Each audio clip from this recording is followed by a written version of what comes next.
Salut, bonjour, bienvenue. Nos terroirs ont du talent. Vous savez que c'est la dernière édition de cette émission. On est ravis d'avoir passé toute cette semaine avec vous ici au Salon de l'Agriculture, porte de Versailles à Paris. Et ravis d'être avec Diane, notre reporter maison. Bonjour Diane, ça va? On a passé une bonne semaine finalement. Ça va, t'étais supportable. C'était faisable. T'étais presque supportable. Je pense que je re-signerai pour une autre édition avec toi, il n'y a pas de C'était sa problème. première semaine de Télémax, c'était aussi avec nous. Bonjour Max. Et salut Eric, bonjour à tous. Et puis, comme dernier invité, il fallait bien quelqu'un. Alors on a pris Sanseverino. Et les autres n'étaient pas libres. Les autres n'étaient pas libres, il y avait plein d'autres gars qui avaient piscine, tout ça. Comment ça va Stéphane? Je suis très heureux de te recevoir. Stéphane Sanseverino, auteur, compositeur, interprète. En tournée en ce moment d'ailleurs. Oui, jusqu'au mois de décembre. Samedi 12 mars, théâtre de Corbeil-Essonnes. Le 19 mars, Espace des Arts, pavillon sous-bois. Le 27 à Montrouge, Beson, Goussainville, Pantin, etc., etc., etc. Et tout ça autour d'un projet qui s'appelle Papillon. Oui. Papillon, on connaît un film avec Steve McQueen. Alors, ça vient d'un livre et d'une histoire vraie. Hein, ça vient d'un livre, exactement. Le film vient d'un livre. Souvent, on fait rarement des livres après les films, en fait. Ça arrive, ça arrive. Henri Charrière, histoire vraie de ce type qui n'était pas vraiment un truand, qui était un petit loulou. Hein, enfin, il était accusé à tort, c'est-à-dire qu'il n'était pas super net, mais en tout cas, il n'avait pas commis le crime dont on parle au début du livre. Ouais. Et voilà, il est donc accusé à tort d'un crime. Il a peut-être commis d'autres trucs avant, mais parce qu'il était repéré et il finit au bagne. Enfin, il finit par aller au bagne. À Cayenne. À Cayenne, ouais. Voilà. Et tout ça se passe entre 1930 et 1944. Ouais, donc alors... vers ta naissance, quoi. Ouais, c'est ça. On a tous vu le film, évidemment. Ce qu'on ne sait pas, c'est qu'il est un peu accusé parce qu'il est bien habillé, parce qu'il est un peu particulier. Oui, c'est un macro un peu c'est ça, c'est un joli garçon, quoi. Alors donc il fait pas pitié, quoi. Ouais, et toi, t'en as fait. Alors, après Steve McQueen, Sanseverino, on a fait un disque. C'est difficile d'ailleurs de prendre un livre et d'en faire ce qu'on appelle un album concept au final. Ouais, c'est assez agréable en fin de compte. C'est-à-dire que la principale difficulté d'un CD, d'un album, c'est de trouver les thèmes. Là, ils sont tous trouvés puisque ils sont écrits dans le bouquin. Donc, il n'y a qu'à fouiller le bouquin. J'ai fait des fiches de lecture. Quoi, tu vois, je me suis dit, tiens, tel chapitre, il est intéressant. Au début, j'avais choisi Les Misérables, mais c'est trop long, ça faisait un triple album. Mais, ouais, exactement. C'était chiant, mais j'aimais pas. On écoute un extrait, s'il vous plaît. Voilà, l'album s'appelle Papillon. Il est toujours en vente, évidemment. Il est déjà sorti et la tournée se poursuit. Voilà, quelques notes de musique de Stéphane. Qu'est-ce qui vient d'ailleurs dans ce cas-là en premier? C'est le texte avant qu'on se mette à... Non, c'est toujours la musique pour moi. Je fais des musiques et ensuite je cherche dans le bouquin qu'est-ce que je vais raconter sur ce que je viens de trouver. Ouais. Et pour ceux qui connaissent Stéphane et qui te connaissent au travers de la musique manouche, en 2003, victoire de la musique justement avec cette révélation et la musique manouche, on y retrouve l'esprit de ce que tu fais, ce que tu faisais dans la musique manouche? Pas du tout. Là, la musique de cet album, elle est plutôt folk. J'ai arrêté de faire de la musique manouche depuis presque 10 ans maintenant. Depuis que tout le monde Depuis que Thomas Dutronc est arrivé. Non, mais oui, ça correspond aussi à ça, mais il n'était pas le seul, quoi. Il y a un moment, tout le monde s'est mis à faire ça, alors moi j'ai changé. Ouais. Je voulais être le tout seul dans mon coin, tout seul malheureux comme un chien battu. Stéphane Sanseverino, je vous l'ai dit, est en tournée en ce moment et il reste avec nous pour parler de cette région absolument formidable que Maxime va nous présenter. Maxime, la carte de cette grande région Poitou-Charentes. Oui, donc la région Poitou-Charentes, c'est 4 départements, la Charente, la Charente-Maritime, les Deux-Sèvres et la Vienne, bien sûr. Il y a environ 1 700 000 habitants répartis sur 25 800 km². La capitale, c'est Poitiers et la reine de cette région, c'est bien sûr Ségolène Royal. Absolument. La capitale, c'est quand même Poitiers. Qu'est-ce qui a changé, Max, depuis le 1er janvier et la fameuse fusion? Alors, depuis la fusion avec la région Aquitaine et le Limousin, donc c'est depuis le 1er janvier, comme tu l'as dit, c'est une région réputée pour ses vignobles, le cognac, le pinot des Charentes et ses produits maraîchers. C'est aussi la première région productrice de melons et ses productions laitières comme le fromage de chèvre et le beurre. Ouais. Elle est aussi très attractive au niveau touristique avec son accès à l'océan. Oui, parce que ça, il ne faut pas l'enlever. C'est une des plus chouettes régions en termes de tourisme. Exactement. Donc, tu peux aller sur l'île d'Oléron, l'île de Ré, le Marais Poitevin, aller visiter le Futuroscope si tu as envie à Poitiers. Et c'est aussi et surtout une région très rurale. On comptabilise 25 000 exploitations. Et bien sûr, Eric, toi qui es fan de musique et le roi de l'anecdote, qu'est-ce qu'il y a à La Rochelle? Il y a les francophonies de La Rochelle, notamment. Voilà, exactement. Absolument. Dont nous parlions d'ailleurs tout à l'heure avant de commencer cette émission. Diane va nous faire découvrir aussi cette région. Qu'est-ce qu'on va faire Moi, je vais manger encore. Hein. Comme j'ai fait toute la semaine. C'est désespérant. Regarde la ficelle que c'est qu'elle n'arrête pas de manger. Ouais, le défi, c'est justement de ne pas prendre 2 kilos pendant tout le salon. Alors, on va parler fromage. Les 2 plus grands fromages de Poitou-Charentes, c'est le chabichou et le motet sur feuille. Ah, on va en parler, tu vas en parler tout à Avec l'heure avec plaisir. monsieur notamment, puis on en saura un petit peu plus aussi sur l'AOP. Et puis on va parler des huîtres, les marraines d'Oléron, elles sont délicieuses. On va aller voir un ostréiculteur, lui qui vient sur son stand en famille avec sa femme, ses employés et amis. J'ai cru que tu allais dire sa femme, ses maîtresses, ses enfants qu'il n'a pas reconnus. Peut-être, mais il ne me l'a pas dit. Tu donc- sais que c'est une journaliste d'investigation, hein, tu as Ah, vu. oui, parce qu'on va en savoir plus sur les 4 qualités d'huîtres. Hein. Ça va de la fine de clair à la pousse en clair. Bon, Voilà, très je bien. vais me régaler encore, je suis Allez, ravie. Phil, il y a À du tout à boulot l'heure. pour nous accueillir et eux enfin sont sérieux, il en faut sur ce plateau. Je vous demande d'applaudir. D'applaudir, je sais pas, parce qu'on n'est pas beaucoup ce matin là sur le Ouais, plateau ça au risque niveau de faire un peu d'enregistrement. clap-clap. Ça va faire clap-clap, donc on va accueillir chaleureusement d'abord le directeur du GIE au vin du Centre Ouest, il s'appelle Jean-Louis Vollier. Bonjour Jean-Louis. Bonjour. Merci de votre bonne humeur, merci d'être là. Alors c'est quoi le GIE au vin du Centre Ouest? C'est une structure interprofessionnelle qui pilote une autre production très caractéristique de la région Poitou-Charentes, qui est l'agneau. Très bien. L'agneau du Poitou-Charentes, indication géographique protégée. On va en parler avec vous tout à l'heure. Franz Génaud, bah vous, c'est-à-dire donc vous faites du fromage. Hein. Voilà, moi je suis dans la partie fromage de chèvre, ça se voit Ouais. et ça se sent également. Vous êtes animateur du réseau Excellence Caprine et la Fédération des syndicats caprins. Ça veut dire quoi? Alors le réseau, c'est un cluster en fait, de recherche-développement sur tout ce qui est travaux sur les fromages de chèvre. Ouais. Et la fédération régionale, c'est l'organisation des producteurs de fromage de chèvre de la région en fait. D'accord. À vos côtés, Jean-Pierre Reynaud, vice-président du conseil régional chargé de l'agriculture et de l'agroalimentaire. Bonjour. Bonjour. Beaucoup de boulot donc. Ah oui, parce que voilà, je me retrouve et j'ai beaucoup de chance à la tête de la plus grande région agricole de France. Donc on est la première région européenne donc, pour sa production agricole Ouais. en valeur. Donc c'est quelque chose de très important et avec une diversité extraordinaire des productions. Absolument. Par des Mais d'ailleurs, Pyrénées. on y reviendra sur cette grande région depuis janvier. Elle est extrêmement grande et on va voir comment on peut réussir tous à cohabiter avec des identités régionales qui sont fortes. Et a priori, c'est un programme qui fonctionne plutôt bien. Bah, écoutez, oui, il n'y a pas. On s'est encore fâché avec personne. Donc, Pour l'instant. Enfin, en tous les cas, notre volonté, c'est de rassembler tout le monde. Faites Donc, attention, Jean-Pierre, l'émission n'est pas finie. Hein. ah oui. Enfin, un régional de l'étape, si je peux me permettre l'expression, car il est quasiment de chez moi. Moi, je suis plutôt Nord-Gironde, vous, c'est Libourne. Bonjour, Jean-Louis Trocard. Bonjour. Alors, vous êtes vigneron Eh oui, c'est juste autour de dedans. Saint-Émilion. Voilà, dans cette belle région de Saint-Émilion-Pomerol, avec ses collines de Saint-Émilion magnifiques. Il se trouve que je suis né là, je vis là, j'ai des enfants qui reprennent l'exploitation et on va continuer.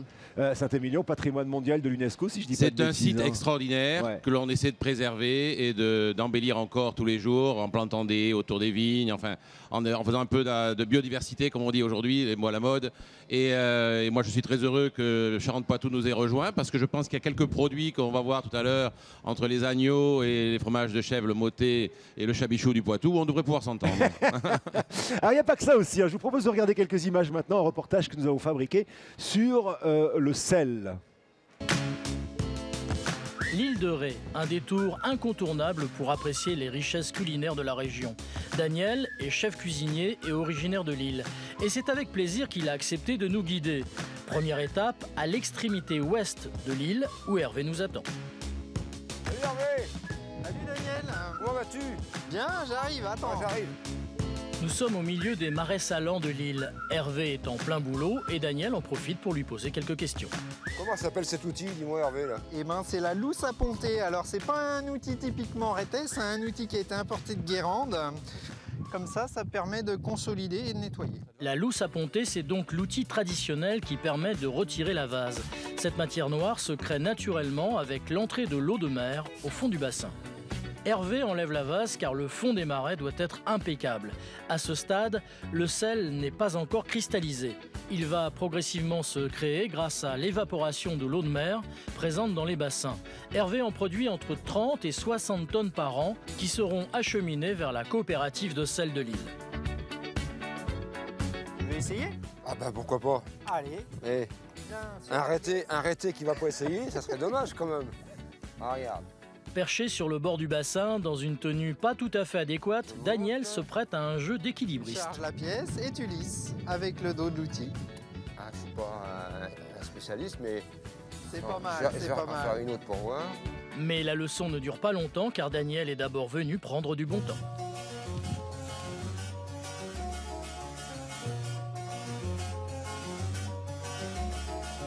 Se balader dans les marais typiques de l'île, c'est un vrai plaisir. L'extraordinaire, c'est que ça sent bon ici.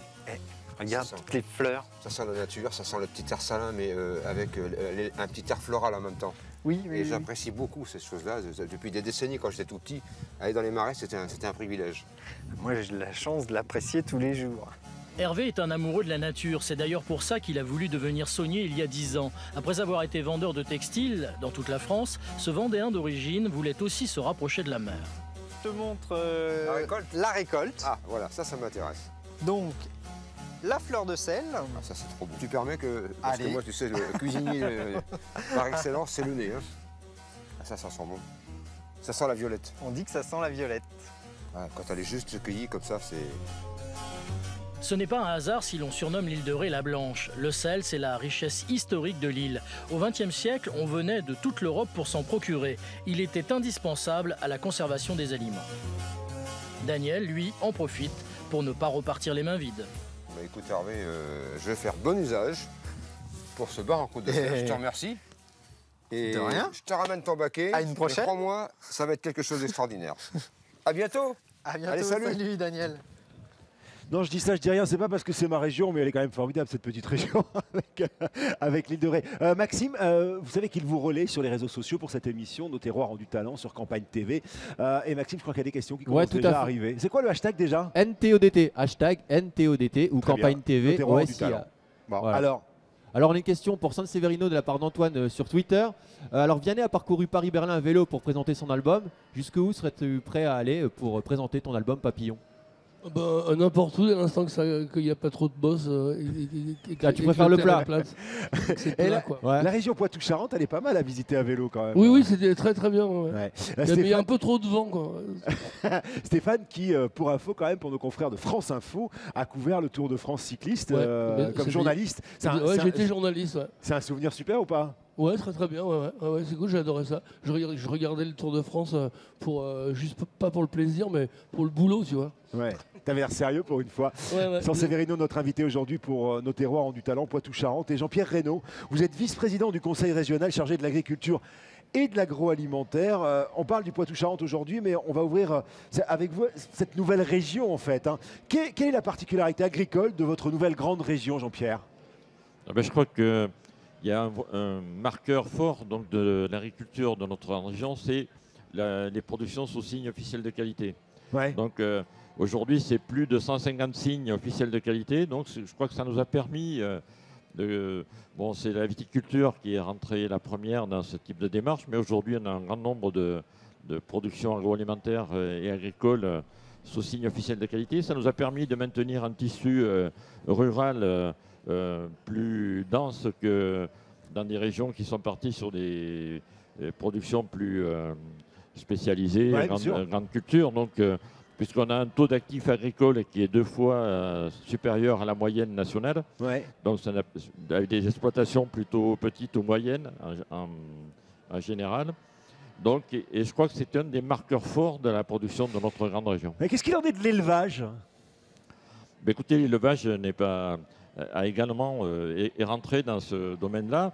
Donc on peut dire que ça a permis de maintenir, de souffrir peut-être un petit peu moins que d'autres régions. Donc je pense notamment au secteur volaille, même si la filière palmipède traverse un séisme là, mais qui n'est pas dû à ça, mais qui effectivement, je pense, se relèvera assez rapidement de ça. Mais donc sur le secteur volaille, donc c'est quelque chose qui a été où les signes de qualité sont très prégnants. Donc c'est sur la partie porc. Donc effectivement, la filière jambon de Bayonne a permis de maintenir une production porcine sur la région qui n'existerait plus s'il n'y avait pas eu la création de valeur autour de ce signe officiel. J'ai 2 grandes questions à vous poser, on va essayer de faire assez vite. D'abord, la première, c'est que la région Aquitaine, Limousin-Poitou a perdu la moitié de ses exploitations en 22 ans, ce qui est beaucoup. Est-ce que la grande région, ça va changer quelque chose? Et qu'est-ce que vous faites pour que cesse cette hémorragie? Écoutez, on travaille sur l'accompagnement et la modernisation des exploitations. Donc, en étant autorité de gestion des fonds européens, donc on accompagne effectivement. Donc, Tout à l'heure, on a parlé de cluster de recherche et d'innovation. Donc, on investit beaucoup dans la recherche et dans l'innovation. Ouais. Donc, il faut que... on travaille beaucoup aussi sur comment installer et renouveler les générations, parce que c'est oui, parce que c'est ça le fond du problème au final. Oui, voilà, donc, et avec le financement de ces installations, aujourd'hui, reprendre une exploitation laitière ou une exploitation porcine ou un élevage en général, c'est des investissements très importants. Aujourd'hui, plus de la moitié des gens qui s'installent sont des gens qui arrivent de l'extérieur. Donc, on crée des fonds d'investissement et des fonds pour l'installation des jeunes pour leur permettre de pouvoir le faire, parce que souvent, ce qui manque, c'est le. Et bien sûr. Alors, évidemment, quand on parle de cette région, il y a le nom Ségolène Royal qui plane au-dessus de la région. On a beaucoup parlé de la COP21 et du réchauffement climatique. Je sais que c'est une région extrêmement active, cette grande région, justement, contre le réchauffement climatique. Ben, écoutez, on avait fait. Alain Rousset avait lancé donc, un bon travail là-dessus avec le rapport Le Trut, donc, où il y a eu un vrai travail qui a été fait là-dessus. Et je crois qu'aujourd'hui, ça oriente beaucoup nos politiques donc, sur la recherche de solutions, donc, et notamment au travers de mise en place de pratiques qui sont moins impactantes sur l'environnement. Donc, voilà, donc il y a le bio bien sûr, mais il n'y a pas que le bio. Donc il faut qu'on arrive à faire progresser l'ensemble des producteurs donc, sur des pratiques plus vertueuses. Bien sûr. Stéphane, c'est évidemment que ça touche tout le monde, l'écologie et le réchauffement climatique, mais c'est quelque chose pour lequel tu es engagé, toi? Oui, j'essaye de donner un coup de main tant que je peux, en faisant des concerts et puis en débattant sur le sujet, bien sûr. Hein. Ouais. Moi, je vois pas comment on peut ne plus être concerné. Oui, c'est ça. Il y a un moment où ça devient un état d'urgence. C'est un peu l'avenir, quoi. Ouais. Effectivement, c'est bien de dire qu'il y a le bio et le reste, parce que les deux sont existants et tout, qu'on peut pas tabler, enfin, je veux dire, s'occuper que du truc qui est à la mode, quoi. Oui, je comprends. C'est bien de penser à l'avenir. Ouais. On y revient tout à l'heure. Pour l'instant, je vous propose un grand bol d'air frais iodé. On va parler d'huîtres tout de suite sur Campagne TV. À Oléron, l'huître est un vrai symbole. Evelyne est responsable du site ostréicole de Fort-Royer, sur la côte est de l'île. Sur cette zone protégée, on élève des huîtres depuis presque 100 ans. C'est un petit village ostréicole qui a été construit dans les années 20. Et à l'époque, ils étaient une quarantaine. Alors, il faut imaginer une quarantaine d'hommes, sabots de bois dans les pieds, creuser tous les marais, tous les chenaux et à la main. Alors, c'est un métier très dur, peu de jeunes ont repris le flambeau. Et sur le site de Fort-Royer, actuellement, nous avons 7 professionnels qui travaillent. Evelyne a justement rendez-vous avec l'un d'entre eux. Salut. Guilhem s'est installé ici un peu par hasard. Originaire de Montpellier, c'est en venant aider un ami ostréiculteur qu'il a décidé de rester. La première fois qu'il a goûté à une huître fine de Clair, il n'a eu qu'une seule idée en tête, affiner lui-même ses huîtres ici, dans ces marais d'eau douce.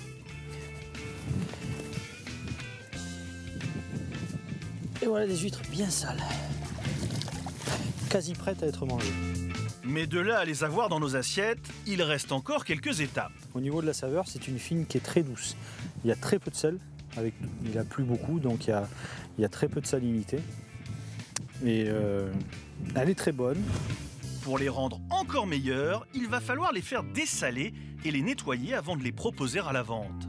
On les met dans le dégorgeoir. Une baignoire à huîtres. Voilà, une piscine pour les plus imaginatifs. Et donc dans ce bassin, il doit rester un minimum 24 heures avant d'être commercialisé. Guilhem prend soin de ses huîtres quotidiennement en compagnie de son unique salarié.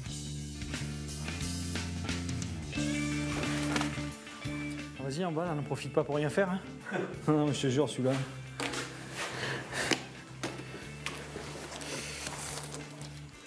Et donc on les emballe, on les dispose dans le bon sens. Les huîtres sur Campagne TV aujourd'hui, c'est la région Poitou-Charentes. Vous le savez, nos terroirs ont du talent. Max, sur le hashtag NTO. Tu vas y arriver. Ou Campagne TV. Non, j'y arriverai pas sur Campagne TV, sur la page Facebook de l'émission. On a un message. Ouais, il y a Claire Routresse sur Twitter qui regardait le petit reportage sur les huîtres et qui avait une question. Quel vin boire avec les huîtres? Bon, vin rouge, vin blanc et un vin conseillé éventuellement. Ah, là, c'est Jean-Louis qui va peut-être répondre. Stéphane? Moi, je pense un bon verre de coca, je pense que c'est bien. C'est ce que j'allais dire aussi. Faites-le taire. Non. Jean-Louis. En plus, il ne faut pas le croire quand il dit ça. Jean-Louis? Non, mais vous savez, on dit toujours qu'avec les huîtres, il faut prendre un vin qui voit la mer. donc proche de la mer. Donc je suis désolé, mais on a des entre-deux-mer et des Bordeaux blancs qui sont absolument excellents avec les huîtres. Je ne savais pas ça, un vin qui voit. Alors je ne vais pas citer l'autre qui est un peu plus haut parce que je crois qu'il n'est pas dans la même région, mais enfin vous voyez ce que je veux dire, juste au-dessus de Charentes-Poitou.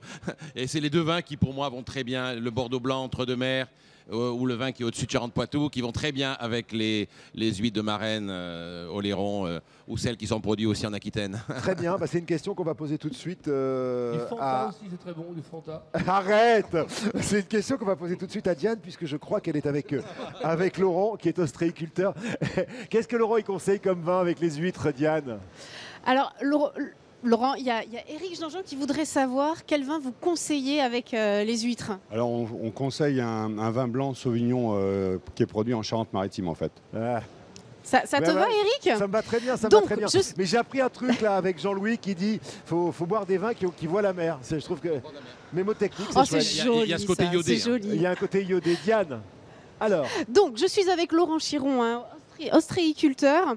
Alors vous produisez des huîtres, vous venez chaque année ici depuis 8 ans. Vous êtes venu un petit peu en famille, avec les amis, les employés sur ce stand où on peut venir se restaurer tous les midis. Hein. C'est ça, ouais, c'est la 8e édition. C'est toujours la même équipe, on est composé de 4 personnes, dont le menuisier qui a construit le stand. Et depuis 8 ans, on vient tous les 4 animer ce bar à huîtres d'huîtres Marennes-Oléron. Et c'est le même menuisier, c'est le même bois. C'est le même bois depuis 8 ans. Hein. On est sur le stand d'origine qu'on avait monté pour faire un essai. Et en fait, on se rend compte qu'il est toujours là. Alors, parlez-moi un petit peu de votre exploitation Marennes d'Oléron. C'est combien d'employés? Depuis combien de générations vous faites ça? Alors, déjà, il faut dire Marennes-Oléron, parce que Marennes d'Oléron, pardon, c'est une erreur. C'est Marennes-Oléron. Et en fait, on est une entreprise d'environ 12 personnes. On a une équipe qui s'occupe de la production et puis une autre partie de l'équipe qui s'occupe de la commercialisation des huîtres et des salons et des foires et des marchés. D'accord, alors montrez-moi là ce que vous étiez en train de faire là, parce qu'on vous a un petit peu gêné dans votre activité. Vous ouvrez des huîtres toute la journée. Hein. En fait, on propose des huîtres à la dégustation du matin au soir, sans s'arrêter. On a 4 produits, les 4 produits Marennes-Oléron. On a une fine de Clair qui est une huître plutôt maigre, c'est l'entrée de gamme. Ensuite, on a une fine de Clair verte label rouge. Ça, c'est un produit qui a été supérieur, parce qu'il a été qualifié en label rouge déjà en 89, grâce à sa couleur. Ensuite, on a une spéciale, qui est une spéciale de Clair, qui est une huître charnue. Et là, on a le top des produits. C'est la Pousse en Clair, qui est aussi un label rouge, mais qui est un produit d'exception, très rare. On a pour habitude de dire que c'est la Rolls de l'huître, en fait. D'accord, donc il faut que je les goûte les 4 là. Ouais, donc, alors, je peux goûter là les 2? Bien sûr. Alors, l'idéal pour goûter les huîtres, c'est de prendre une fourchette. Il faut bien sectionner le muscle adducteur et ensuite manger l'huître. Mais il ne faut pas la gober, il faut la mâcher légèrement pour libérer les arômes. Et là, on retrouve le goût de l'huître. Après, pour se faire plaisir, certains peuvent mettre du citron ou autre chose, du vinaigre échalote. Mais il faut en manger quelques-unes naturellement comme ça. Non, mais moi, je les préfère nature, les huîtres. Allez, j'en goûte une. Hop. Oui, bah oui, parce qu'en même temps, il faut tenir le micro. Vous, c'est laquelle votre préférée? Moi, je mange plutôt de la Pousse en Clair, mais pas dans les gros calibres, plutôt numéro 3. Allez-y. J'espère que c'est bon. C'est super bon, ça a le goût de la mer. En même temps, ça fait 4 générations qu'on produit des huîtres. Donc, ce serait dommage qu'on n'arrive pas à les faire correctement. Pour finir, je peux goûter la Rolls, là, celle-ci? Ouais, c'est un calibre au-dessus, numéro 2. Donc là, c'est quand même un peu plus de matière en bouche. Il ne faut pas hésiter à mâcher légèrement. Vous allez voir, le goût est très différent parce que la manière de production n'est pas du tout la même. Non mais elle est énorme, celle-là, je vais en avoir partout. Je vous montre pas. C'est un peu plus difficile à avaler. Ouais, c'est bon, on a bien compris, Diane. En fait, Diane a le meilleur job du monde, même nous sur le plateau, ça nous fait saliver. En fait, c'est un produit on est d'accord. Pendant 6 mois. Voilà, merci beaucoup Diane qui était en train de discuter. Est-ce qu'on peut avoir, je ne sais pas si tu nous entends Diane, je crois qu'on a un problème de liaison, mais j'adorerais avoir une explication sur comment ouvrir une huître sans se refaire. Est-ce qu'on peut avoir une explication sur comment ouvrir? Non mais c'est terminé là. Non, c'est terminé, très bien. Allez, hop, on enchaîne. On avait perdu Diane. Non mais est-ce que quelqu'un sait comment on ouvre une huître sans s'ouvrir la main? Il y a un moyen? Non, les chèvres, t'as pas besoin de les ouvrir. Ils sont déjà Franz Génaud, vous êtes animateur du réseau d'excellence Caprine et de la Fédération des syndicats caprins. À peu près 2000 éleveur de chèvres, un cheptel de 370 000 bêtes, 280 millions de litres de lait produits chaque année, dont 11 millions transformés directement à la ferme. On est la première région productrice de fromage de chèvre en Europe. Oui, tout à fait, en Europe. Ça, c'est dingue, je ne savais pas du tout. Comment ça se fait que les chèvres se plaisent autant dans cette région ? Elles s'y plaisent depuis longtemps, en fait, parce qu'à la base, c'est une région plutôt pauvre du point de vue agricole, ce qui fait que c'est un élevage des femmes, principalement. Et au fil du temps, en fait, avec l'installation des coopératives, notamment en 1906, la première, en l'occurrence, qui ont copié le modèle laitier beurre, on a eu un développement exponentiel, effectivement, de cette région sur l'élevage de chèvres et la production de fromage de chèvre. Et on est effectivement la première région d'Europe historique de cette production. On y retournera au fromage tout à l'heure. Pour l'instant, je vous propose de repartir sur le bord de la mer avec une balade sur le port et la criée de la Cotinière. Les images. Evelyne est femme de pêcheur. Elle nous emmène à la rencontre de Nicolas, le directeur du port, tandis que la Pastenague vient juste d'amarrer. Salut. Alors, la Pastenague, raconte. La Pastenague, c'est un bateau qui fait combien de mètres, Cyril ? 13 mètres, donc c'est un bateau un peu classique du port de la Cotinière. Les bateaux font entre 10 mètres et 21 mètres pour le plus gros, donc c'est vraiment des petits bateaux de pêche artisanale. Et il y en a combien dans le port ? Alors dans le port, physiquement, il y a à peu près 80 bateaux qui débarquent et commercialisent ici. Mais on a aussi des ports périphériques sur le continent. Donc en tout, on a 120 bateaux qui vendent ici en criée de la Cotinière. Donc là, on voit les bacs arriver. Ça représente quel volume par an ? Alors c'est des volumes assez significatifs, presque 5200 tonnes de produits débarqués et commercialisés par an. Et ça, au niveau du chiffre d'affaires, assez conséquent puisque c'est un chiffre d'affaires de 26,6 millions d'euros. La pêche est donc la véritable activité économique de l'île. Depuis la Cotinière, des milliers de poissons sont commercialisés dans toute la France. Ici, le produit est bichonné et les installations parfaitement adaptées. Ici, on est dans le frigo. Oui, donc c'est la chambre froide de stockage, donc on a très peu de capacité de stockage. Le but, c'est pour ça qu'on a 2 criées par jour, c'est d'éliminer le plus rapidement les produits qui passent devant les yeux des acheteurs. D'accord. Qu'est-ce qu'on a comme... Alors là, on a les bateaux. Alors, le nom qu'on trouve dans les caisses, généralement, c'est le nom du bateau. On ne vend pas des grizzlies, on ne vend pas des ours. Donc, bon, il y a une grande diversité. Donc ici, des maigres, c'est un peu des apports un peu classiques d'ici. Après la zone de stockage, direction la zone de commercialisation, plus connue sous le nom de criée. Mais on est loin de l'ambiance des criées sur le port, car aujourd'hui, tout est automatique. Les écrans d'ordinateur ont remplacé les crieurs.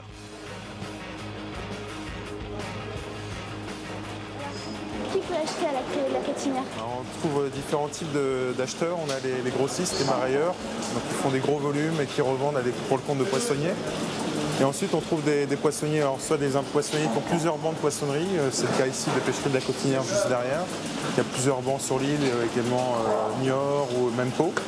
Ensuite, on trouve des poissonniers qui ont juste un banc ou quelques marchés, donc c'est assez diversifié. On ne trouve pas de restaurateurs, ce sont des professionnels de l'achat et de la commercialisation directe du produit de la mer.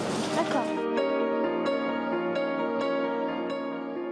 Et toujours vos réactions sur le hashtag NTODT. Voilà. Merci beaucoup. Max, justement. Alors on a Anaïs45 qui pose une question donc, sur Twitter, donc elle s'adresse à tous. Depuis janvier dernier, vous avez une nouvelle région, donc Aquitaine, Limousin, Poitou-Charentes. Alors comment ça se passe la cohabitation avec un Basque qui est fier de sa région et d'un Rochelais qu'il est à juste titre? Et comment avez-vous vécu ce redécoupage? Alors qui va répondre? Jean-Louis, Jean-Pierre, Franz? Allez-y Jean-Pierre Reynaud.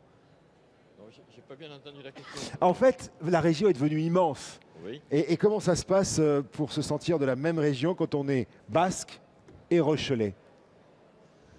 Écoutez, moi je trouve pas qu'il y ait... la région Aquitaine, déjà anciennement, était très grande, donc et entre un Périgourdin que je suis et un Basque ou même un Landais. C'est proche ça quand même, le Périgord et les Basques. Oui, Périgord et les Basques, effectivement, on a beaucoup d'identités communes, mais avec un Landais ou d'autres, donc les choses étaient différentes. Donc je crois effectivement il y a des cultures, mais nous on est très proches des Limousins également, donc aujourd'hui, moi je ne trouve pas qu'il y ait de différence. En tous les cas, bien sûr qu'il faudra que, et je crois que la décentralisation dans ce pays va le permettre, donc on va pouvoir s'adapter au plus près donc, des cultures et des racines locales. Donc je crois que on a en charge justement avec Frangeno, donc la promotion de nos produits, donc et la poursuite d'identité territoriale également. Donc je crois que cette grande région ne doit pas gommer les identités, le Bordeaux, le Périgord, le Poitou-Charentes. Vous voulez rajouter quelque chose ? Je voulais rebondir sur ça, effectivement. Pour moi, c'est une richesse, en fait, l'identité. C'est une ouverture, c'est pas une fermeture. Hein. Ouais. Moi, je travaille en géographie également, et je pense qu'il faut absolument voir l'identité comme une ouverture à l'autre, hein, et pas une fermeture. Enfin, on revient sur la question du nationalisme, en quelque sorte. Mais moi, je suis très fier de défendre et de promouvoir, en fait, les fromages qui sont les nôtres. Mais de la même façon, j'adore découvrir les fromages du Pays Basque. J'adore découvrir... Avec les vins du Libournais. J'adore les vins du Libournais, du Pomerol et du Saint-Émilion. Je pense qu'il faut vraiment voir ça comme une ouverture. Si on en parlait de ces fromages, qu'est-ce que vous avez sous les yeux? Alors, tu peux venir, Stéphane. Hein, prends ton micro, tu peux venir. Pour le coup, pour parler d'identité, je vous ai présenté effectivement un plateau de fromage un peu identitaire de nos terroirs. Alors, des jeunes, comme le Chabichou du Poitou, ici, vous avez un Chabichou du Poitou plutôt jeune, qui a 15 jours, qui est plutôt frais. Ouais, j'adore. On va être sur là des arômes de viennoiserie, des arômes de noisettes. Et sur des fromages plus âgés, comme du Motet sur feuille que je vous ai présenté ici également, on va avoir des fromages qui seront beaucoup plus aromatiques, qui vont aller sur des parfums de cave, de sous-bois, de champignons. Donc on va vraiment avoir toute une panoplie de ces arômes qui sont mis en avant et qui peuvent d'ailleurs très bien se marier et s'associer à des différents vins. Franz, cette fameuse question du bio, comment ça se traduit pour les fromages? Le bio? Ouais, comment ça se passe? C'est la traçabilité en fait des laits? Oui, alors il y a du bio, mais là par exemple vous avez une appellation d'origine protégée depuis 90. Le Chabichou du Poitou, c'est une appellation. C'est un signe de qualité, ça a été évoqué tout à l'heure, qui est reconnu depuis très longtemps. Et on peut avoir par exemple un Chabichou du Poitou qui va être une appellation d'origine et qui en même temps pourrait être bio ou pas bio, qui pourrait être également un fromage. Est-ce que c'est une épine dans le pied d'être bio? Est-ce que c'est important? Est-ce Non, que c'est pas important? Non, je pense que c'est important que le consommateur comprenne, plus pour moi du point de vue pédagogique, ce que sont nos produits et leur diversité. Ouais. C'est important que quand il achète pour nous un fromage quel qu'il soit, qu'il connaisse son origine, son terroir, qu'il connaisse le mode de fabrication et qu'il aille découvrir lui-même cet aspect-là et qu'il choisisse son fromage selon ce qu'il souhaite. Nous, sur les plateaux de fromage, on a une grande diversité, ce qui fait qu'en semaine, habituellement, on a l'habitude de dire on va plutôt manger des fromages de grande consommation et on va se faire plaisir sur des plateaux de fromage festifs un dimanche, un samedi, ensemble, en famille, où on va avoir des fromages plus nobles qui seront des fromages identitaires. J'ai entendu parler de fromage de chef qui ressemble un peu à du camembert, qui sont dans des... Oui, alors, racontez-moi. Alors, l'histoire commence avec ce fromage-là, qui est le fromage traditionnel de nos grands-mères en Poitou, le Motet sur feuille. Et les industriels, quand ils ont commencé à se développer, je vous disais au début du XXe siècle, ils ont repris cette forme traditionnelle de notre région et pour l'emmener sur Paris, mais comme le camembert d'ailleurs, pour l'emmener sur les grandes villes pour le commercialiser, ils ont mis ce fromage en boîte. Ils ont modifié un peu la technologie pour l'adapter à l'industrialisation, mais ça a permis en fait de faire découvrir le fromage beaucoup plus loin, mais comme sur d'autres produits. Mais c'est ce fromage qui a évolué au fil du temps et de la technologie et des industrialisations. En fromage normand. Qu'est-ce qu'on fait goûter à notre chanteur? Pas du truc moisi, parce que les enfants n'aiment pas quand c'est comme ça. Ceux qui n'aiment pas le fromage pensent que c'est pourri, j'aimerais qu'on en parle. Je vous invite à venir sur notre stand, voir comment les enfants dégustent le fromage de chèvre. Vous allez changer d'avis. Non, mais justement, Stéphane, il disait qu'il faut expliquer que c'est pas... Ah oui, d'accord, oui. Les enfants ont peur de ça, ils veulent pas les bouts qui sont j'appelle ça moisi, mais c'est dans le bon sens du terme. Mais tout à fait, mais c'est du moisi d'ailleurs. Mais pour nous, c'est effectivement positif. Oui, c'est de la moisissure noble. C'est ça.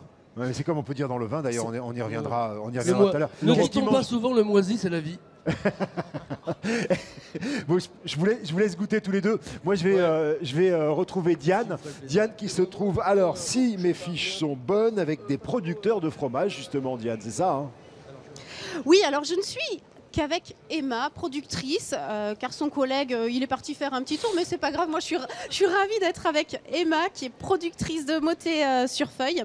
Alors Emma, expliquez-moi, enfin montrez-nous, qu'est-ce que c'est le Motet sur feuille et qu'est-ce que c'est sa particularité? Alors, la particularité du Motet sur feuille, c'est qu'il est rond, il fait environ une dizaine de centimètres de diamètre, et surtout il est affiné sur la feuille. Voilà. Mais quelle feuille?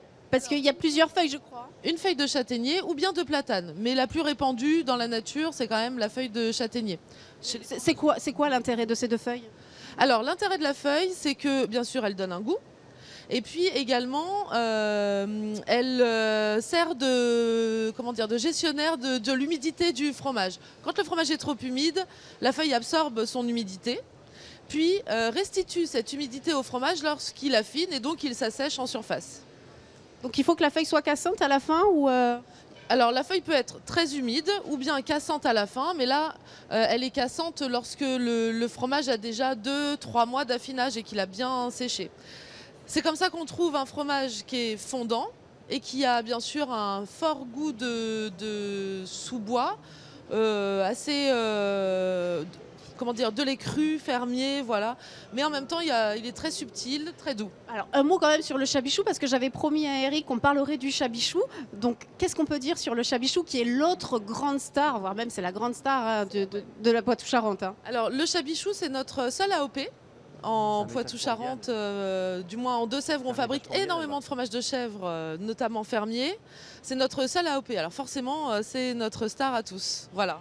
Mais le moté sur feuille est en attente de certification AOP. Qu'est-ce que c'est l'AOP? Ça signifie quoi et ça sert à quoi? Alors l'AOP, c'est une reconnaissance d'identité par rapport au territoire et au savoir-faire traditionnels locaux. En fait, ça rassure le consommateur, c'est ça? Ça rassure le consommateur et ça permet aux producteurs de continuer à travailler à la manière traditionnelle, tout en étant reconnu dans son savoir-faire.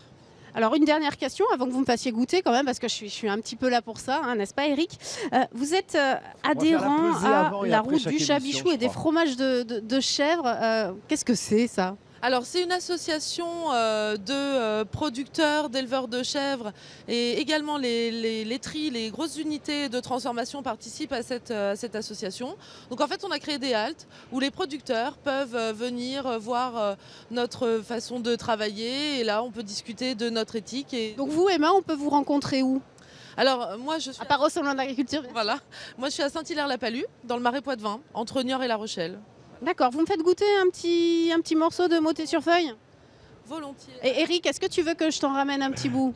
Ouais, mais je reste persuadé d'avoir de très très bons fromages à mes côtés néanmoins, car j'ai goûté pendant que tu parlais. Ne crois pas que tu es la seule à profiter de ce salon. Je vais même pas pouvoir te faire rêver, tu as déjà plein de fromages. Non mais j'ai une énorme surprise pour toi en fin d'émission. Ouais, tu vas voir, pire. Je reviens pas les mains vides. Ouais. À tout à l'heure, belle Diane, qu'on retrouve évidemment, c'est notre Tintin reporter, Diane, de cette émission sur Campagne TV, nos terroirs ont du talent.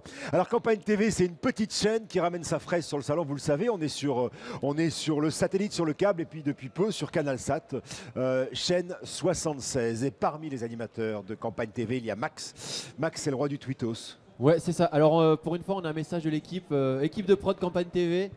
Diane, si elle pouvait ramener du pain pour une fois qu'on a du fromage et du vin sur le plateau, ils en ont marre qu'elle se goinfre toute seule en fait. Très bien, merci. Merci, c'est noté. Jean-Louis Vollier, président du GIE au vin de Centre-Ouest. Il est de ce côté, je vous ai perdu. Un GIE, c'est un groupement d'intérêt économique, ça sert à quoi? Ça sert à structurer une filière. Notamment quand on fait des produits, des agneaux sous signe de qualité. Ouais. C'est important de se regrouper? Oui, c'est important, oui, parce que pour que le produit ait vraiment sa qualité qui le démarque, je dirais c'est une association de savoir-faire depuis la production. Bon, quand on a des animaux de boucherie, on passe par le stade d'abattage. Ouais. Et première transformation, et donc tous ces professionnels doivent travailler ensemble, je dirais avec un chef d'orchestre. Donc quelque part on joue ce chef d'orchestre. D'accord, on recense à peu près 800 éleveurs d'agneaux du Poitou, 535 éleveurs d'agneaux. Alors Diamandin, c'est ça qui a le label rouge, voilà, alors expliquez-moi ce que c'est. Alors on a deux déclinaisons effectivement, la plus connue qui porte le nom de la région agneau du Poitou-Charentes, indication géographique protégée. Donc là, on met en avant l'origine, avec donc un principe d'agneau né, élevé dans le même élevage, abattu dans la zone aussi reconnue par l'Europe. C'est-à-dire que nos agneaux ne voyagent pas. C'est très important en termes de bien-être, c'est très important en termes de qualité finale du produit. C'est ça qu'on appelle les circuits courts finalement? Quelque part. Nous, on appelle ça le circuit de proximité. La particularité, c'est surtout que nos éleveurs d'agneaux qui ont été les premiers à souffrir de la crise de l'élevage il y a 30 ans, parce que la crise de l'élevage, elle n'est pas d'aujourd'hui, elle est d'il y a 30 ans pour ce qui concerne le mouton. Entre autres, je ne sais pas si vous vous rappelez du Rainbow Warrior.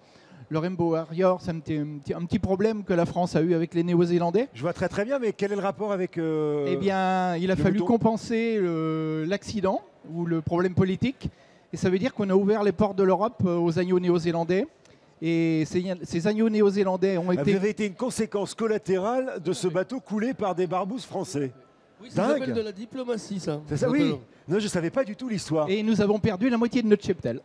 Ah, dingue! Et alors, les exploitations aujourd'hui, du coup, elles ont quelle taille? Eh bien, nous avions qu'une seule possibilité pour, je dirais, rebondir dans un marché où un agneau sur 2 est toujours importé. On s'approche des fêtes de Pâques. Donc, pour les fêtes de Pâques, vous allez surtout avoir de l'agneau néo-zélandais, du gigot néo-zélandais. Ah, parce que ça perdure depuis que ça perdure. 86, hein, le Rainbow Warrior. Je voudrais pas dire de bêtises. Début des années 80. Ouais. Ah oui, début des années 80, d'accord. Et donc, vous avez de plus en plus d'agneaux sous signe de qualité en France, et en particulier notre grande région Aquitaine, Limousin, Poitou-Charentes, est la première région avec toute une gamme d'agneaux qui va depuis l'agneau de lait des Pyrénées, en passant par l'agneau du Périgord, l'agneau de Pauillac, l'agneau de Poitou-Charentes et l'agneau du Limousin. Donc aujourd'hui, nous avons la gamme la plus importante en France de viande d'agneau, et en plus, nos collègues des Pyrénées ont donc aussi, comme l'a dit Franz tout à l'heure, une très bonne gamme de fromage de brebis. Et quand les brebis sont traites, avant d'être traite, il y a un agneau qui est élevé sous la mer au lait maternel pendant un mois qui va faire ce succulent agneau des Pyrénées. Dites-moi, Jean-Louis, comment elle se porte, cette filière, alors, du coup? Aujourd'hui, je serais tenté de dire qu'après de nombreuses difficultés, c'est sans doute une des filières animales qui se porte le mieux, enfin qui renaît. Voilà, c'est une convalescence. Je reprends le terme de mes professionnels, c'est une convalescence. Donc nous sommes en train de renaître, mais de façon très professionnelle et avec un marché très axé sur les signes de qualité, parce qu'on nous attend par rapport à ça.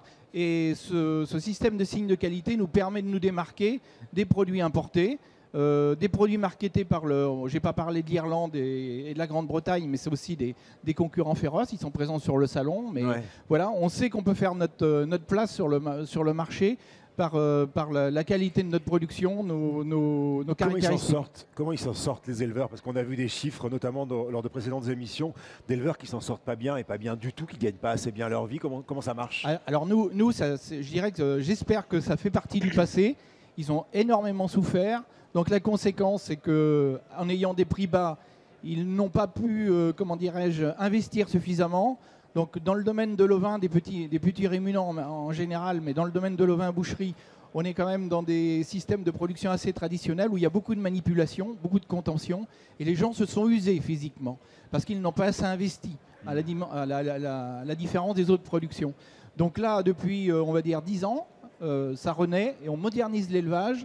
Et les gens gagnent plus d'argent qu'avant et arrivent à transmettre. Et ce qui est très intéressant pour nous, c'est qu'on a des jeunes qui reviennent. On a installé 50 jeunes l'an dernier en Poitou-Charentes dans la production ovin-viande. Et c'est un renouveau. Et ce renouveau, on l'a fait avec toute une campagne de promotion du métier à travers la France par notre interprofession. On fait les Ovimpiades des jeunes bergers qui ont eu lieu sur... Donc c'est tous les jeunes de lycée agricole par sélection régionale qui s'affrontent. C'est joli comme terme, les Ovimpiades. Voilà, les Ovimpiades parce qu'on ne pouvait pas dire Olympiade. Bah oui, et en fait, c'est encore mieux. Et on a donné un côté, ludique aux actes d'un éleveur de moutons à travers les jeunes et ça a très bien pris. Et maintenant, j'espère que ça va continuer. Merci beaucoup, Jean-Louis. On va parler maintenant d'un produit à consommer avec modération, mais le cognac.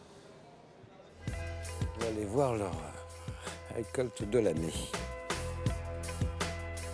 Patrick retrouve Édouard, l'héritier du domaine. Il est justement en train de vérifier l'évolution de son jeune cognac qui vieillit tout juste depuis 4 mois. Alors c'est une eau de vie sortie d'alambic à la base, qui était à à peu près 70 degrés, maximum 72. Et comme elle est logée dans ce fût neuf depuis 3-4 mois maintenant, depuis 4 mois, une fois déjà elle a commencé à prendre de la teinte. On parle même de belles robes orangées. Le fût a une fonction essentielle dans le vieillissement du cognac. Ça c'est du chêne. C'est du chêne français, exactement. C'est du chêne français. C'est obligatoire pour l'appellation. Et nous, on utilise essentiellement du grain fin. C'est ce qui fait la spécificité de la maison, d'utiliser du grain fin pour en fait donner des échanges, un contact tout particulier avec le cognac qui va libérer des arômes particuliers. Caramel, vanille ou clou de girofle, Patrick veut en avoir le cœur net à travers une petite dégustation qui risque bien de le surprendre. C'est une expérience que je renouvellerai peut-être pas dans ma vie, ça. Juste trempé.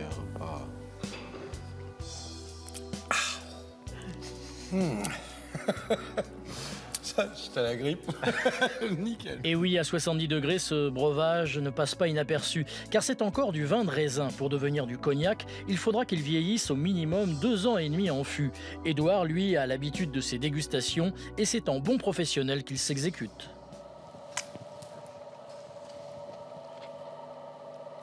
Voilà. Et là, en prenant une bonne bouffée, tu as tous les arômes qui te viennent sans avoir le feu qui descend, quoi. Et cet élixir séduit les amateurs du monde entier depuis le XVIIe siècle. Aujourd'hui, le cognac s'exporte dans plus de 150 pays, symbole du savoir-faire français. Et Patrick ne nous a pas amenés ici par hasard. La famille Normandin, c'est une valeur sûre, car elle en produit depuis le XIXe siècle. Moi, je représente la 4e génération. Et Édouard la 5e, on pourrait me dire 6e et Édouard la 7e, puisque pendant la guerre de 14, les hommes étant mobilisés, c'est ma grand-mère qui gérait l'entreprise. Patrick est heureux de découvrir l'histoire de la famille. Le cognac a toujours joué un rôle important dans l'économie de la Charente. J'adore ça, moi. Avec modération, évidemment, hein, mais je pense pas qu'il va y avoir quelqu'un autour de cette table pour dire le contraire. Non, aucune modération, il faut boire beaucoup. Arrête, Stéphane, tu peux pas dire ça, on n'a pas le droit de le faire. Après, on a un peu... Le physique réagit évidemment pas pareil que quand on en boit moins, puis on a une certaine forme de joie et on Faites-le taire, faites-le taire. Max. Ouais, c'est une question. Est-ce que vous savez ce que signifient les sigles XO, VS, VSOP, tout ça pour le cognac? Non. En fait, ça détermine l'âge du cognac, en fait, le vieillissement du cognac. Voilà, tout simplement. Très bien, bonne intervention, jeune homme. On va rester dans les liquides avec un grand liquide. Et Jean-Louis Trocard, vous êtes vigneron, issu d'une ancienne famille de vignerons du Bordelais, au cœur du Libournais. Ça fait combien de générations qu'on fait du vin chez vous? On a des parchemins qui datent de 1620, donc ça doit faire au moins une quinzaine de générations. Mais vous savez que pour retrouver les anciens papiers familiaux, c'est très difficile. Il y a la Révolution qui est passée par là et beaucoup de papiers ont été brûlés. Aux archives départementales, on arrive à trouver pas mal de choses, mais c'est un petit peu compliqué. Mais enfin, on a des archives personnelles qui remontent à cette date-là. Alors géographiquement, vous êtes situé où? Parce que bon, on voit hein, l'estuaire de la Gironde, la Garonne qui monte, la Dordogne qui descend. Vous êtes où à peu près? C'est une région assez, moi je trouve assez magique avec ces deux mers. On appelle les mers la Dordogne et la Garonne. C'est pour ça qu'il y a une région qui s'appelle l'entre-deux-mers, voilà. Puisque la marée remonte jusqu'à une centaine de kilomètres au moins à l'intérieur des terres, pas loin, hein, quelque chose comme ça. Donc c'est une région qui est baignée par la mer, quoi, hein, par ce mascaré qui remonte les rivières. Et vous êtes au-dessus de la Dordogne. Et nous, on est au-dessus, je veux dire, pas de l'extrême droite, mais on est rive droite. C'est-à-dire qu'on est de la rive droite de la Dordogne. Hein. C'est-à-dire cette région de Saint-Émilion-Pomerol, qui est à côté de notre capitale, sous-capitale régionale, c'est Libourne, hein, qui était un petit port à côté de Bordeaux. Donc avec l'histoire avec l'Angleterre, il y a plein de la bataille de Castillon et tout ça, il y a plein d'histoires et de compétitions entre Bordeaux et Libourne. Mais évidemment, Bordeaux est notre capitale naturelle. Qu'est-ce qu'il a de particulier, ce vin de Saint-Émilion, qui est si connu dans le monde entier? Si vous voulez, d'abord, il faut savoir que Émilion est arrivé de Bretagne, donc s'est installé sur des collines boisées à l'époque, hein, dans une grotte. Enfin, c'est plus qu'une légende, a priori il a existé. Et les moines ont investi cette région autour du Xe siècle, hein, quelque chose comme ça. Donc le Moyen-Âge, et ce sont les moines, bien sûr, comme dans toutes les grandes régions viticoles, qui ont bâti Saint-Émilion, cette ville médiévale absolument magnifique sur le promontoire de Saint-Émilion. Oui, nous le disions tout à l'heure, hein, patrimoine mondial. Patrimoine mondial, mais le site est absolument extraordinaire. Il y a des millions de visiteurs qui passent tous les ans. Il ne reste pas assez longtemps parce qu'on n'a pas malheureusement de capacité d'accueil. La vigne occupe tout le territoire. Et il manque de places de logement. Mais ça donne quoi alors? Ça donne le mélange d'une terre, d'un soleil, si vous voulez, il n'y a pas un terroir, il y a des terroirs. C'est toujours ça. Mais cette région, donc il y a la vallée de la Dordogne et ensuite il y a les collines autour de Montagne, Pusguin, Lussac, les collines de Saint-Émilion aussi qui vont vers le plateau de Pomerol. Arrêtez, vous allez me faire pleurer, vous me rappelez la maison. Non mais je vous assure, chaque fois que je reçois des amis ou des clients, on fait toujours le tour de cette région et on les pique. Ils ont envie de revenir. Alors les vins Trocard, 14 propriétés, 6 appellations, 28 personnes qui travaillent. Vous faites surtout du merlot. Le merlot, c'est un raisin. Le merlot, c'est un cépage et c'est vrai que cette région est baignée par le merlot, où le merlot occupe le territoire. Nous sommes en moyenne à peu près à 80% de cépage merlot et après Cabernet Franc et Cabernet Sauvignon. Est-ce que le vin aujourd'hui, il est fait pareil que lorsque votre grand-père ou votre arrière-grand-père le faisait? Non. Enfin, si vous voulez, la vigne est toujours la même, le sol est toujours le même, mais la connaissance, grâce à la faculté d'œnologie de Bordeaux, entre autres, notre connaissance du vin a progressé. On comprend mieux... Ça veut dire que le vin, il y a 50 ans, il n'était pas, j'allais dire, aussi bon. En tout cas, il n'avait pas le même goût. Non, mais si vous voulez, il y avait cette légende qui disait, et les gens nous posent souvent la question, combien de temps on peut garder le vin? Et moi, je réponds toujours en tant que vigneron, la meilleure bouteille pour moi, c'est celle qui est vide. Hein, on va se comprendre. Alors, pendant que vous parlez, on va faire rentrer Diane qui revient de sa balade. Continue. Et donc aujourd'hui, on sait produire des vins avec des tanins plus souples. On joue sur la maturité, sur la méthode d'éducation, plus accessible rapidement. C'est pas pour ça qu'ils vieillissent pas, mais disons qu'on a des tanins plus aimables. Et puis il y a eu aussi cette histoire de mode des fûts de chêne. Le goût de bois, ça existe encore, ça c'est un peu passé. L'élevage, je ne dirais pas qu'il ne faut pas jouer sur le boisé, il faut faire de l'élevage en fût. Avec modération aussi, c'est-à-dire qu'on n'est pas là pour vendre du jus de chêne, on est là pour vendre du vin bien élevé. Merci beaucoup Jean-Louis. Voilà. Donc non mais rêve pas, hein, c'est pas ta surprise ça. Ah bon? Ça c'est juste pour faire plaisir à tout le monde. Je retire mon bisou. Oui, non, venez si vous voulez c'est manger. pour tout le monde, c'est pour faire plaisir à tout le monde. Mais moi j'ai mon petit défi de la fin. Regarde le petit masque. On a fait un truc mais complètement débile. C'est-à-dire qu'en réunion, je leur ai dit faites-moi faire un truc surprise à la fin. Voilà. Et à chaque fois, donc hier. Voilà. Et là je te ramène quelque chose qui se mange Stéphane, avec tu veux pas de du bêtises. fromage qui est produit en Poitou-Charentes. Méfie-toi de San Severino parce que je redoute le pire. Qu'est-ce que c'est? Ça. J'aimerais pas être à ta place. Hein. Oh, c'est horrible. Voilà, ça se mange avec le fromage. Mais vous êtes dingue. C'est parfumé. Vous êtes... Et Eric, tu dois deviner avec quoi c'est Ouvre la parfumé. bouche.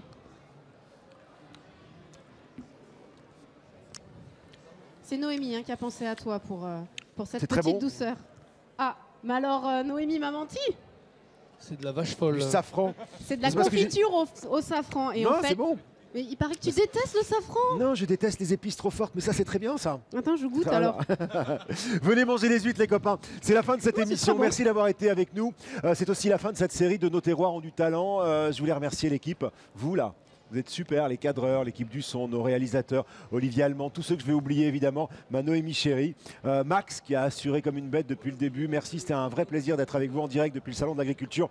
Pardon si j'ai oublié des noms. Moi, tu m'as pas dit merci. Mais tu rigoles non, mais ou quoi? vous avez vu Mais ce qui m'a ai-je besoin de dire merci à la fille qui a co-animé avec moi pendant une semaine Non mais enfin. sérieux, allez, Merci, salut c'était Eric. cool. Ciao. Salut à tout le bientôt. monde. Salut.